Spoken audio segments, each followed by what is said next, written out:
When you combine music and anime, what do you think of? There's very few breakthrough anime that immediately come to mind when thinking of ones heavily featuring music, like Your Boy Kangming, Mongolian Chop Squad, Nana, Angel Beats, just to name a few. There are 3 shows within this genre of anime that I'd like to talk to you about that exist on opposite ends of the timeline. K-On!, Bocchi the Rock, and Girls Band Cry.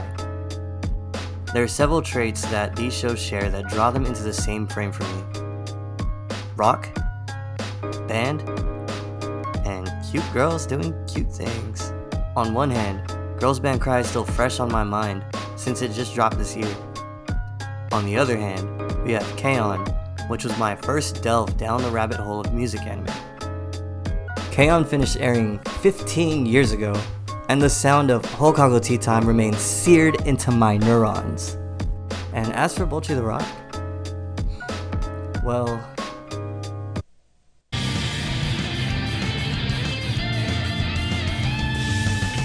Bocchi the Rock and K-On! Are pretty much a no-brainer to talk about in tandem when it comes to music, with Bocchi the Rock being the spiritual successor to K-On! And all.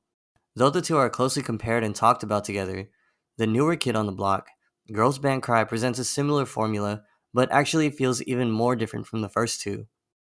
So I'll be talking about these differences with how they've handled music releases, how their music fits into the narratives, and how each band's sound manages to stand out and be unique above many artists in the genre, and even just music in general. Yeah, I'm here to talk to you about the music of Togenashi Togeari of Girls Band Cry, ho-kago tea time of K-On!, and the real-life, not fictional Kessoku band of Bocchi the Rock, because you can't convince me they're not real. So, how do these shows reach us by means past the TV screen? How is music implemented into their stories? What are the best parts of each band's unique sound? It's one thing for an anime to have a great soundtrack of insert songs and OPs and EDs, and it's another thing to really try to push the band itself past the limits of the TV screen. For one, it's been covered a million times before, but I would be remiss not to mention that in a time when learning instruments were not as accessible, all of the voice actresses of K-On! Learned their respective characters' instruments and performed them at shows. And throughout 2009 to 2010, at the end of its final season, K-On! Had blessed fans with not just a mini album, a plethora of OPs, EDs, and insert song singles, and another series of singles sung by each of the main characters separately. The sheer quantity and the chart-topping quality of the music released alongside the show's lifetime was insane, and we haven't even gotten to the really good shit. Nearing the finale of K-On!, the 4 original characters, Yui, Mio, Ritsu, Best Girl, and Mugi, are all graduating and want to leave a gift for all of the future members of the club. さあ、準備準備。演奏するんですか？そうだよ。今までの曲全部ね。全部？録音するの。これで？今これしかないし、とりあえずカセットで。放課後ティータイムの記録っつうか、足跡っつうか、そういうの残しときたいと思ってな。わかりました。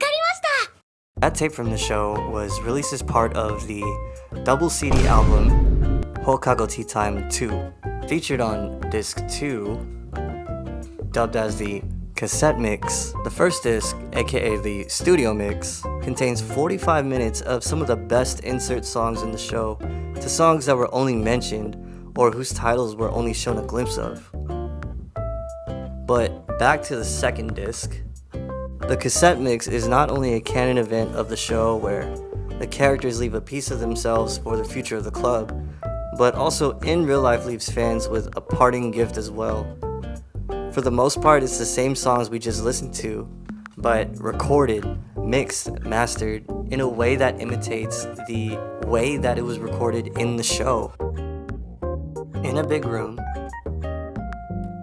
a couple meters from the microphone, and including lots of goofy-ass bloopers seen in the show. やめましょうよ。撮るのは曲だけにしましょうよ。面白いじゃん。やめてください。今のも取れたかな。やめてください。怖い。 and even dialogue exclusive to the CD. It's like a bonus episode where you can listen to the band talk about what song they want to play next, the full length of the songs, all of the characters interacting with each other and joking around just like they do in the show. Halfway through, on the break between Ichigo Parfait and Honey Sweet Tea Time, we get this. そろそろ A 面終わりじゃないか。もう一曲くらいいけるっしょ。いけますかね。大丈夫だよ。やってみよう。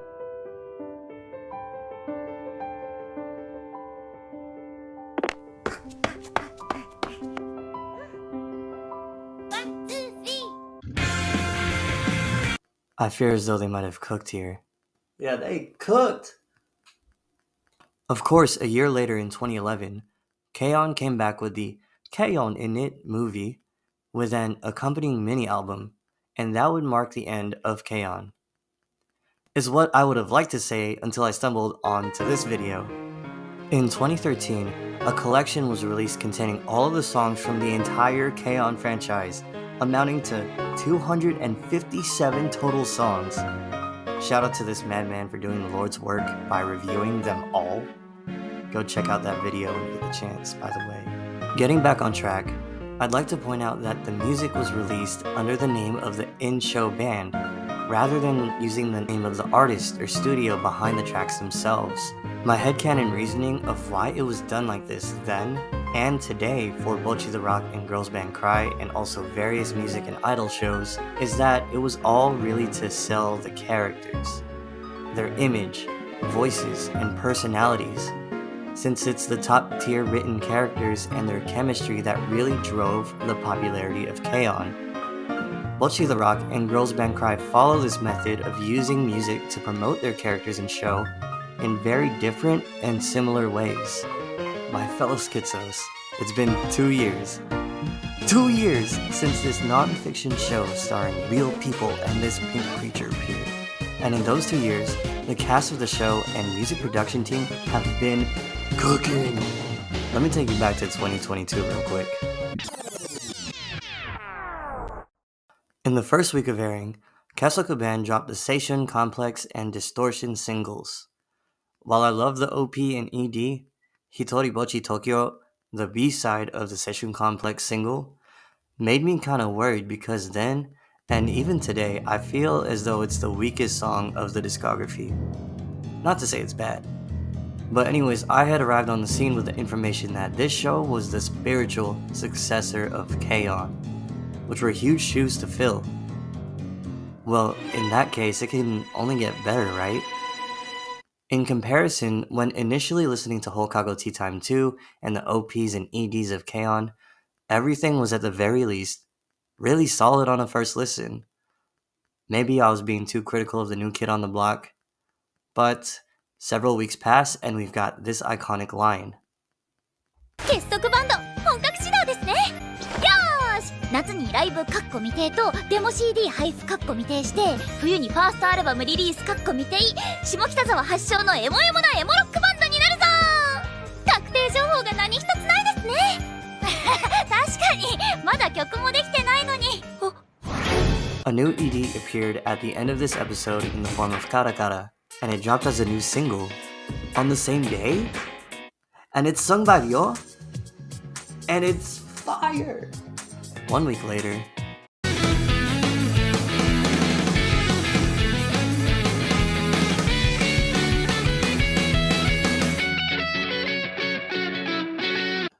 up until this point, I thought the comedy, character work, and animation, which hit fucking crazy every single episode, I thought that was gonna be it. Which is also admittedly crazy to say that's it too. But before this, I had accepted that Bocchi the Rock wasn't gonna match my expectations in the music department.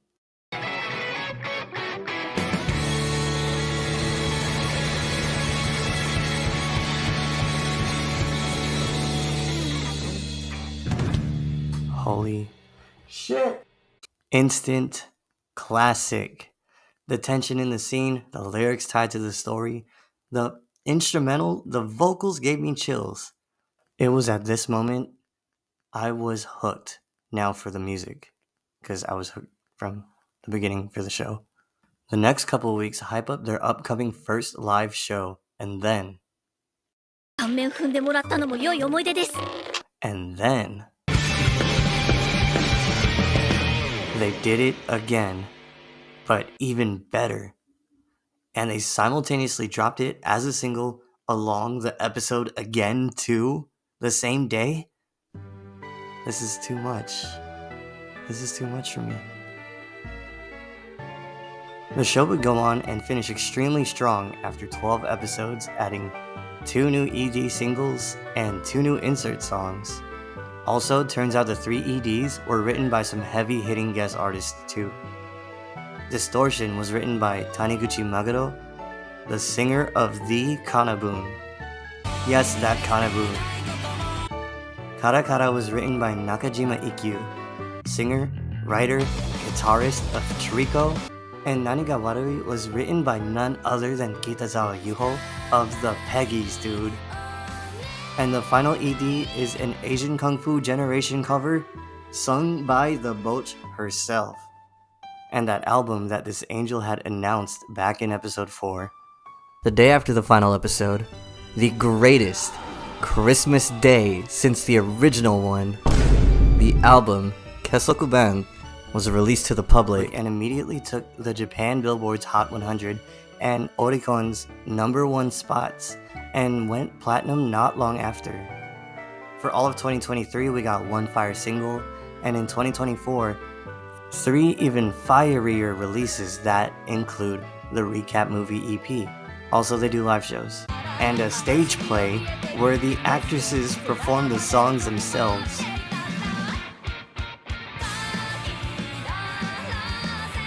And literally as I write this, I literally just realized another EP just dropped. Yo.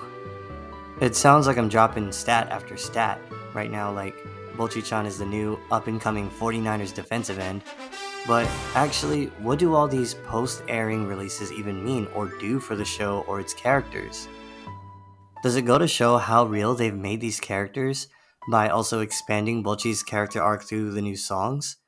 Does it mean that the original project hit the nail on the head and is a total cash cow and now they're milking out the success in our pockets?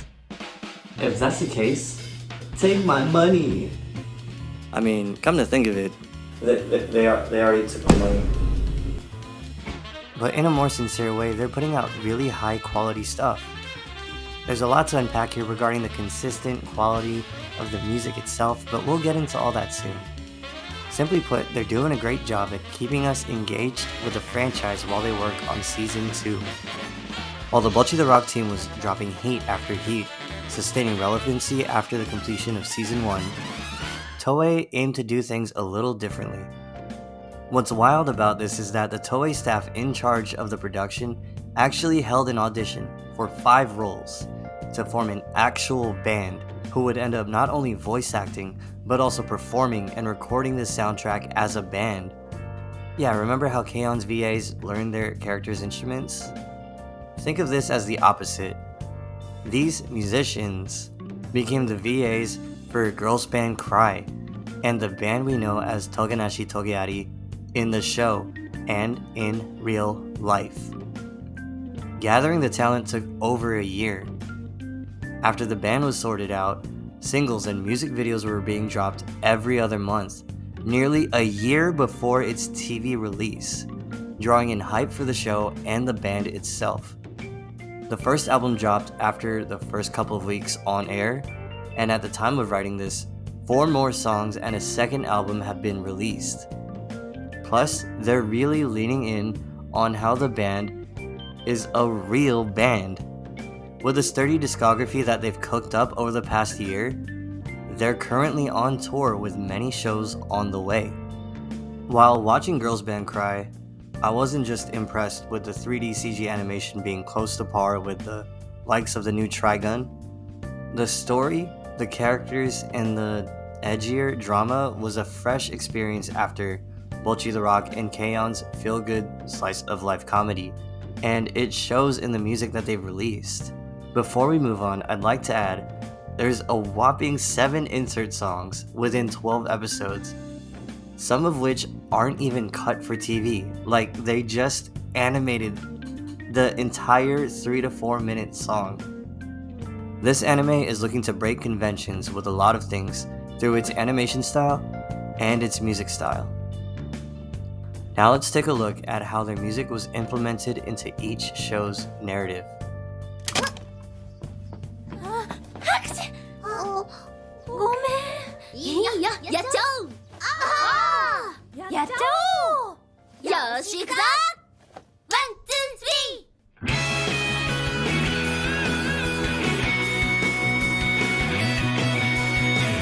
Here we have 3 shows about an ensemble of characters that learn to love playing and creating music together. Music connects the artist and listener in many more ways than one.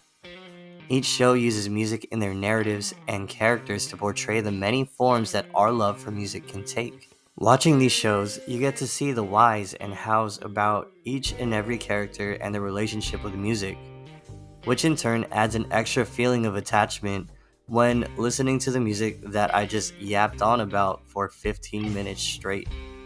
K-On! And Bocchi the Rock share a striking similarity with their in-show music performances at the beginning, specifically in how the performances act as vehicles to move the plot and character development forward.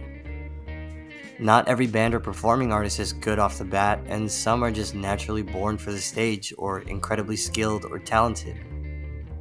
When starting a band, even people like that still have the hurdle of learning to play with others. That's where we start in Bocchi's case. In the case of Yui, we're not even there yet. She didn't even have a guitar until the end of the 2nd episode. But both first glimpses of the band's playing are short, sweet, and nothing crazy. It's up to the band to work out the kinks and eventually get good enough to put on a real show. By the time of both bands' first performances, things weren't in the ideal conditions. Mio has terrible stage fright, and Yui was supposed to have taken over for vocals, except Yui lost her voice while going hard as hell during her training arc. すげえ上達している自信に満ち溢れた表情君を見てるといつもドキドキ Not only that, it turns out that Mio's the only one worried about the performance in a couple hours. But everyone's preoccupied and can't practice for the show, so she has to do so on her own. Just as Kesoku Band starts to feel like they're about to get their foot through the door, their auditioner, Nijika's sister, Seika, hits them with a harsh warning, essentially saying that they actually still have a ways to go as a band and need to prove that they've grown as a band. Everyone in the band interprets this in a different way, and they all try to find out what growth means. Can Mio depend on all of her hard practice for the show, or will her anxiety take over? Can the members of Kesoku Band find their meaning and meet the high expectations? The performances aren't perfect. After a heartfelt pep talk from the squad, you can hear Mio sing and play great, but she's clearly an emotional wreck, as Yui's damaged voice hilariously does the backup vocals. Though it's revealed that Seika was only harsh on Kesoku Band to make sure they were truly ready, she still admits that the performance still wasn't perfect. Of course, not all of the performances are as stressful. Well, actually, some are even more stressful.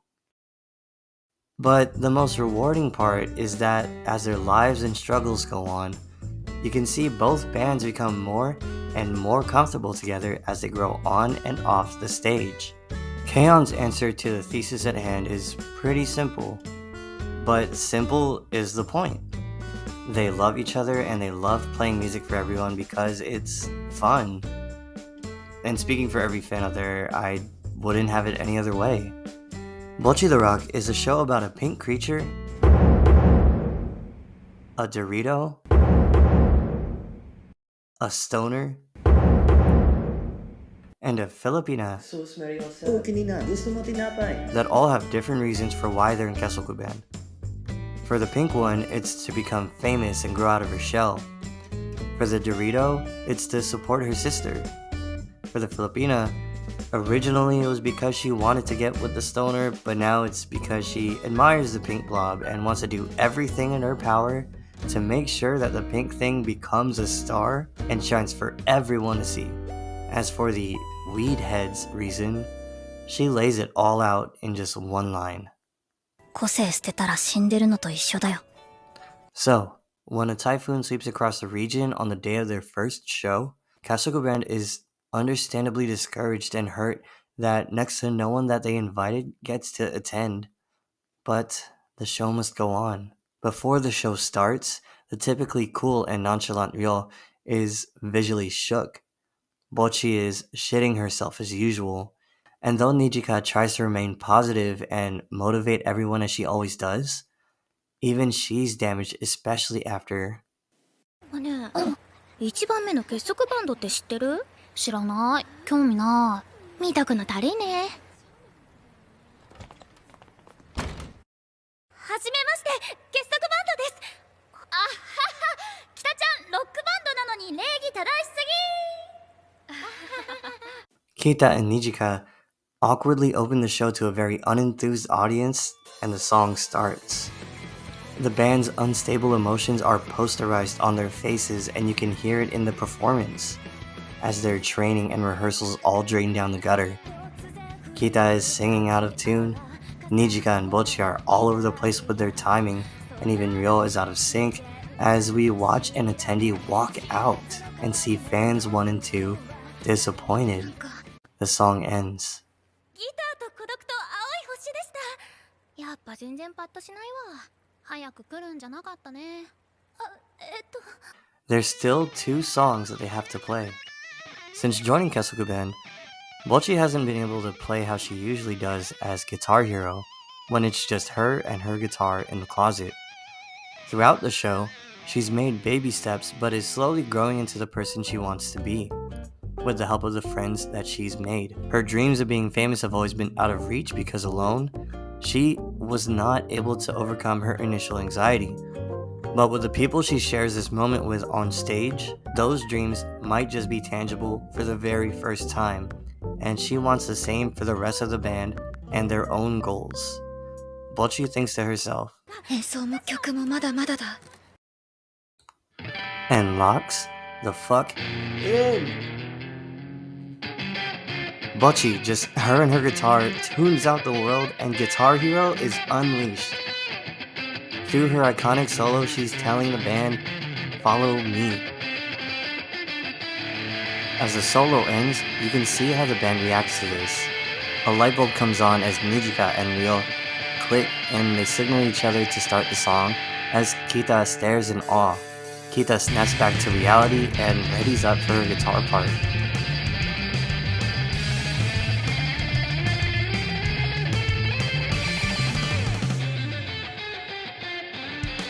In the performance, you can see that they've woken up compared to the first song of the night and are now in sync, and they sound much closer to how they practiced.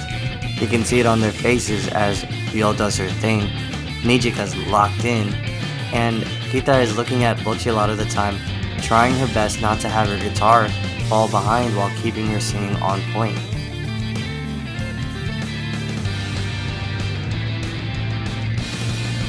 When Anobando finishes, there's a huge sigh of relief as it turns out they're in good reception of the crowd, as the band looks to each other knowing that everything's gonna be okay after all.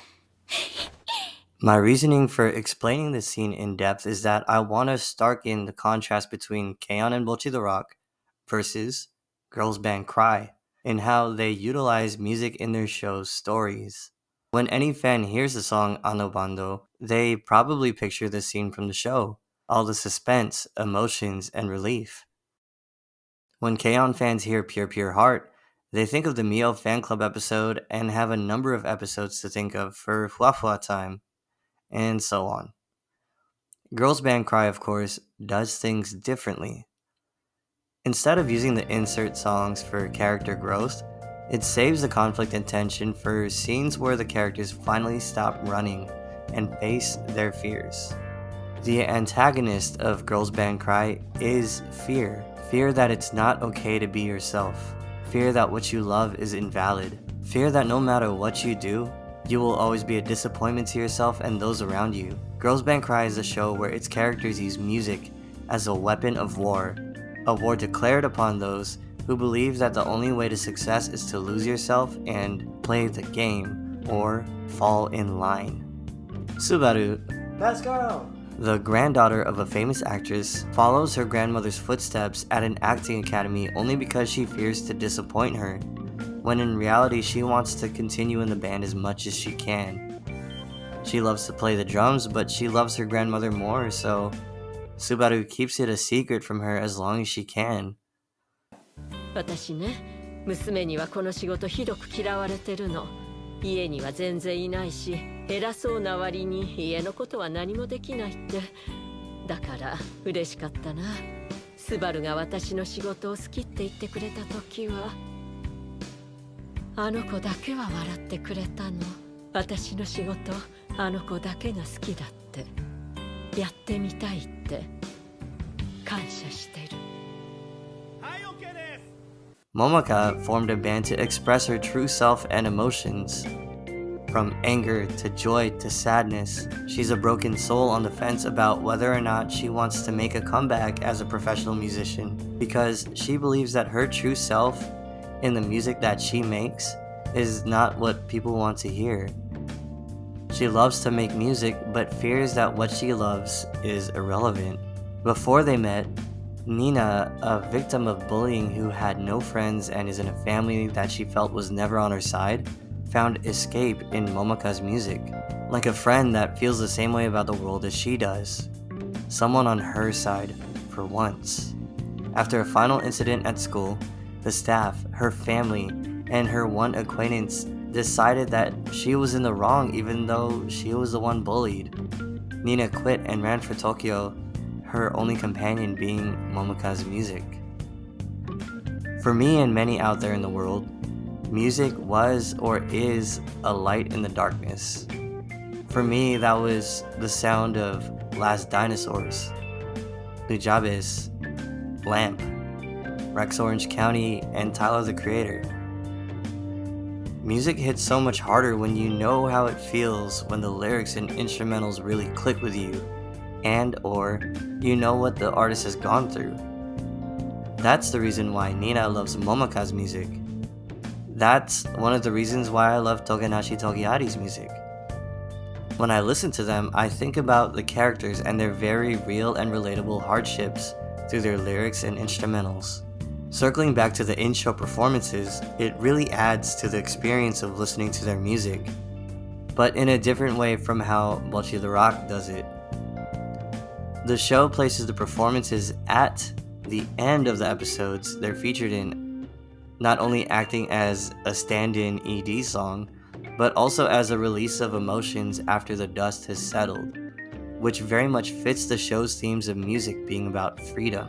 Since we have the character development occurring at times other than the performances, it's better to focus what is in the performances. The animation, it's done by motion capture and is just amazing and rivals even the best 3D CG anime out there. The visuals send a clear picture into the mind when blasting Togenashi Togiari out the car windows. Speaking of blasting music out the windows, we're gonna be moving on to our final topic. And now we get into the really subjective part. For this part, I'm just gonna nerd out and highlight my personal favorite traits of each band's sound. Then recommend to you 3 songs of their discographies that didn't make it into their show for you to check out, perhaps? To me, Togenashi Togiari's music is highlighted by their vocalist and edgier instrumental. Many of these songs pose and sometimes answer existential ponderings like, who am I? Why is it always me? Is it okay to be this way? Should I even be here? Nina provides a powerful voice that shoots out the lyrics like a machine gun, a soul that wants to make its presence known and matter. While watching the in real life live performances, you can really tell the difficulty of the nature of the hard-hitting, fast-paced verbal delivery, and it really goes to show off her breathing technique, singing technique, and just overall skill in talking that shit. Meanwhile, their use of having the keyboardist Tomo is vital to the overall vibe the songs give off, from glissandos and the rapid playing of scales up and down the entire keyboard to just taking on the rhythm section. The keyboard also for the most part retains that regular piano sound kit, which solidifies the more dramatic theming of the songs. When the piano takes on the rhythm section, it's for lead guitarist Momaka to take the spotlight of the mix and just shred.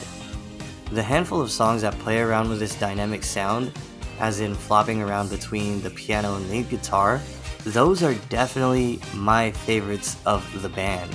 If you haven't yet listened to Togenashi Togiari outside of the show, these are the 3 songs that I'm going to suggest to you. That's going to be Ideal Paradox, Hurtful and Painful, and Lonely Fate to Be Desired. And yeah, these are some edgelord ass names, but I mean, come on, it's great music. And as a bonus, listen to the full version of the OP. The way that they close this song is just, it leaves me speechless. The first time I heard the outro for this song, I was in the car and I was just speechless. These songs I feel are better than the ones that they played in the show, but that's just my personal opinion. But yeah, go check it out. Yeah, go check out Togenashi Togiari. You'll be doing yourself a favor. These songs, though, I feel personally are just straight up better than the ones they put in the show because they bring out my favorite qualities of the band the best. For Ho-kago Tea Time, I'll limit myself to only talk about Ho-kago Tea Time 2 and the OPs and EDs because the sheer amount within Ho-kago Tea Time's discography is just straight up. Look, this selection of songs is just a little bit closer in quantity to Togenashi Togiari and Kessoku Band's entire young discographies. Ho-kago Tea Time is definitely simpler compared to the other 2 in terms of the composition, but by no means is any less due to that. It's the point. Because where the 2 bands strive in their own ways, K-On! Has its own 3 special ways to stay interesting. The first way is that they have a really good variety of sounds compared to Kessoku Band and Togenashi Togiari, using a unique blend of punk, pop, hard rock with a hint of jazz. You've got high-paced poppy bangers like Gohan wa Okazu and Ichigo Parfait ga Tomaru Nai, to steady yet upbeat hood classics like Pure Pure Heart and Fua Fua Time. We got mellower songs, Samidari 20 Love and My Love is a Stapler. All of these songs vibe so differently from each other but fit so well together on the same record. The second way is just by absolutely nailing the vibe by way of lyricism, choosing who's gonna sing a specific song. I think most people would think about Tenshi ni Fureta yo. The instrumental crushes the feeling and sound of a heartfelt goodbye. And plus everyone gets a part to sing in this love letter to Azusa. But in Honey Sweet Tea Time, Mugi takes us on a trip around the world. Except it's made of sweets. The song is essentially Mugi comparing the entire world from the equator and sky to a clock or parking lot. Everything within that range, to sweets and tea, which are her favorite things in the world. She encourages the listener to explore the world and live life wearing a lens that turns everything into your favorite thing, where everything is sweet. There's a build-up throughout the song that rests at the bridge, where during this quiet moment of rest, Mugi also sings that things might not always be perfect, but at that point just take it slow and pour all your troubles into a teapot. The song heads into the end and crescendos with a bang at the final chorus. Using Mugi to sing this song is a testament to the first point about song variety, where at least I can see that Yui and Mio's voice just wouldn't work as well with this song, but are perfect, absolutely perfect, for the other songs that they sing throughout their collection. Reading through the forums and the like, I actually feel kinda alone when I say that this is one of the best songs, if not the best, in their entire discography because it is the epitome of the confectionery aestheticized, carefree fun that is K-On! And its endearing characters. Which is reason 3, the simplicity and fun. The 3 songs that I choose to suggest to you that aren't in the show. But yeah, I'ma say Ichigo Parfait ga Tomaranai, Tokimeki Sugar, and of course, Honey Sweet Tea Time. And it's a bit of a bonus because each of these 3 songs are sung by a different member of the band. There's a train blazing past you as it clangs across the tracks. A lonely star shines above the early evening sky, and you can't help but want to become a constellation with her. Your doppelganger is holding you at gunpoint and wants to become you! Kasokuban, the album, is one whose lyrics mostly feature themes of being lonely and undeserving, or in Bocchi's case, in outright rejection of the happiness that comes her way. Sometimes it's in a gloomy way, sometimes it's with a sliver of hope. It ends with a bittersweet song in the Asian Kung Fu Generation cover that marks our protagonist starting to find her place in the world, and she begins to let herself be happy. The movie EP is the sequel to that, and its theme revolves around trying to find acceptance in who she is, taking tiny steps at being who she wants to be, and being grateful to the ones helping her get there. The lyrics for Kasokuban's full discography are ripe and rich with visual storytelling, using concepts, metaphors, and vivid imagery to drive the emotions, settings, and themes.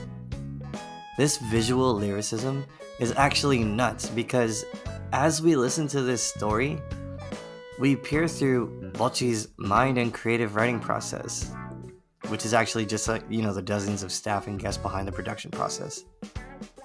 While I'd love to sit and yap about my own analyses of every single song, we'd be here all day.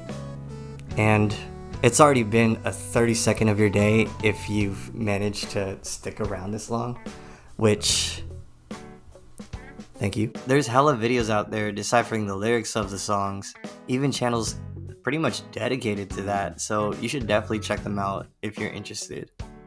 Backing the visual lyricism, the arrangement of all the songs are jam-packed with interesting and amazing technique throughout their lengths, marauding the listener's ears and refusing to let go. We've got so many groovy, punchy, unique bass lines, energetic, playful drums that refuse to sit in the back, a restless, melodic lead guitar going nuts at almost all times, even during the verses, a rhythm guitar that utilizes more 7th and 9th chords than power chords.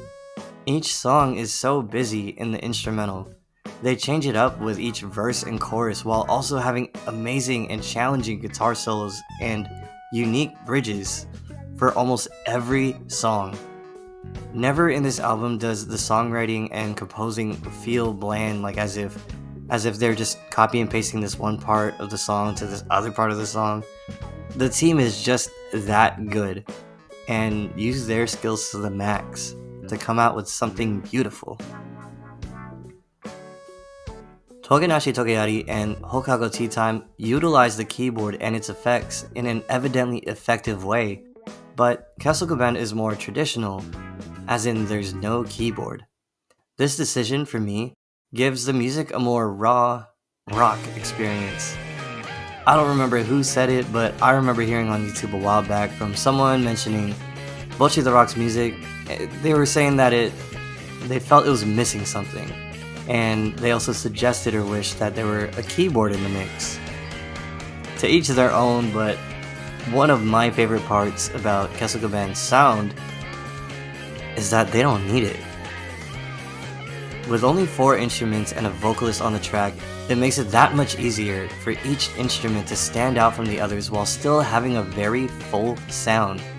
And in almost every song, you'll hear multiple moments where everyone gets to shine at least a couple times, essentially guaranteeing by track record that the next song you hear is gonna feel fresh.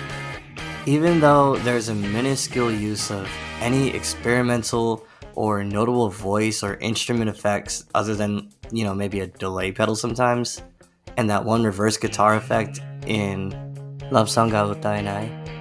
Each song is able to feel unique because of the skillful and complex composition. We've got Ryo's many bass licks and Nijika's varied drum fills, Bochi's lead guitar going nuts in the right ear, and Kita's heavy rhythm guitar in the left ear, and everyone's great lead and backing vocals. All of these so clear in such a way that's done much better than many musical groups in general. As covered throughout this lengthy nerd-ass video, there are so many things that keep me coming back to Kesokuban, but with that, my 3 suggestions that aren't in the show are going to be Himitsukichi, Flashbacker, and honestly, just listen to the movie EP. It just came out like in August or July. Just listen to it and thank me later. Alright, so look.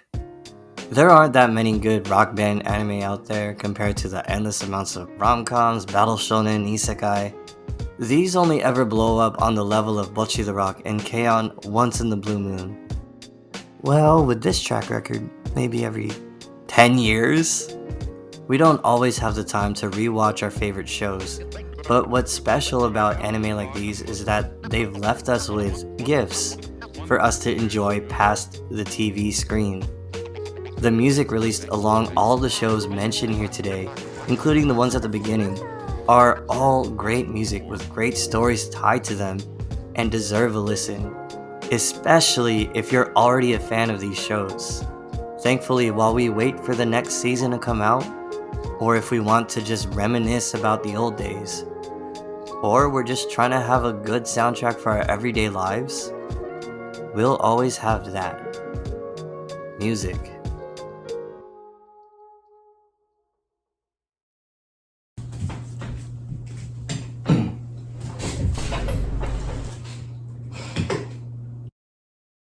So, by the way, if you like any of these anime, please go check out the Shior Experience. This is the greatest manga I've ever read. And this is the best band I will never get to hear. And you will never get to hear, because there's probably never going to be an anime for this manga.